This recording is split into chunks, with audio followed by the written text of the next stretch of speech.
नात्यातला तो स्पार्क कुठेतरी हरवलाय असे वाटते का? तर डॉक्टर नमिता पाटील यांच्या अभ्यासानुसार जवळिकीचे असे 7 भावनिक स्पर्शबिंदू आहेत, जे तुमच्या नात्यात पुन्हा एकदा ती पूर्वीची ऊर्जा भरू शकतात. चला मग बघूया.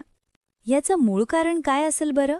बघा, अनेकदा प्रॉब्लेम प्रेमात नसतो, तो असतो एकमेकांच्या भावना आणि गरजा समजून घेण्यात. आपण काय करतो? आपण जवळिकीला फक्त एक शारीरिक क्रिया समजतो, पण खरं तर ती एक भावनिक प्रक्रिया आहे. आणि हो, इथे एक गोष्ट अगदी पक्की लक्षात ठेवायला हवी, विशेषतः स्त्रियांसाठी. जवळीक म्हणजे काही घरातला लाईट्स बटन नाहीये की कधीही ऑन किंवा ऑफ करता येईल. नाही, ती एक हळुवारपणे फुलणारी, वेळ घेणारी प्रक्रिया आहे. याचा अर्थ तर मग प्रश्न येतो, ही प्रक्रिया सुरू करायची तरी कशी? इथेच डॉक्टर पाटील यांनी सांगितलेले 6 शारीरिक स्पर्शबिंदू कामाला येतात. हे बिंदू म्हणजे भावनिक जवळीक साधण्यासाठीचे एक मजबूत पायाच आहेत. चला तर एक एक करून. ठीक आहे, तर पहिला बिंदू आहे मान, विशेषतः मानेचा मागचा भाग. दुसरा, कानाच्या आजूबाजूचा परिसर, जिथे हळुवारपणे बोललेले शब्दसुद्धा जादू करू शकतात. तिसरा आहे खांदे, जिथे हलका मसाज सगळा ताण दूर करतो. चौथा आणि अकी. आणि हो, या सगळ्या प्रवासात काही गोष्टी नेहमी लक्षात ठेवायच्या. सगळ्यात पहिलं, घाई अजिबात करायची नाही. स्पर्श एकदम हलुवार असावा. त्यांच्या श्वासाकडे लक्ष द्या.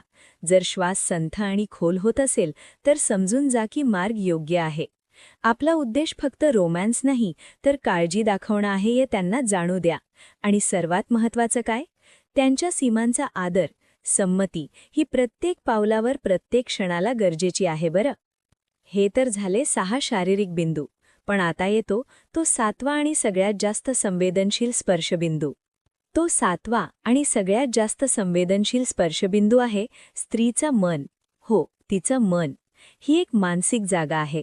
विचार करा, जर तिचं मन शांत नसेल, तणावात असेल, किंवा तिनं असं वाटलं की जवळ येण्यामागे फक्त गरज आहे, तर तिचं शरीर कसं प्रतिसाद देईल? जर मन तणावग्रस्त, दुर्लक्षित असेल तर शरीर प्रतिसाद देत नाही, ताठर राहतं. या उलट जर मन रिलॅक्स असेल, मला समजून घेतलं जातंय, माझं कौतुक होतंय असे वाटत असेल, तर शरीर प्रतिसाद देत मोकळं होतं. एक गोष्ट कायम लक्षात ठेवा, भावनिक सुरक्षितता ही सगळ्यात महत्त्वाची आहे.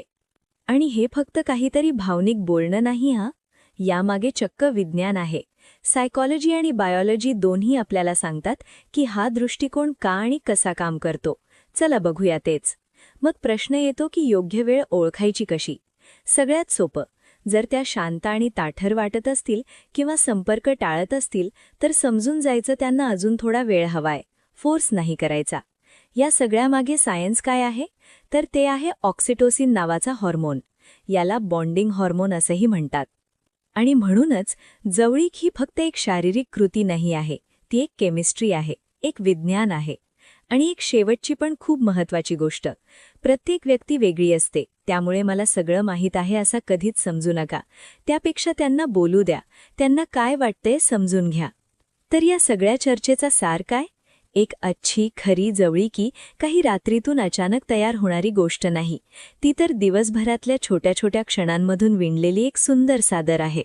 म्हणजे जर नात्यात ती पूर्वीसारखी जवळीकी आणायची असेल, तर छोट्या छोट्या क्षणांकडे लक्ष देणं गरजेचं आहे, जिथे भावना आणि जिव्हाळा असावा, फक्त शारीरिक कृती नाही.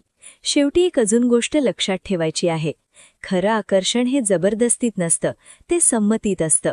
आणि खरा रोमॅन्स हा शरीराच्या खूप आधी मन आणि हृदयापासून सुरू होतो. जाता जाता फक्त एक प्रश्न, आपल्या जोडीदाराला कधी शाब्दिक पेन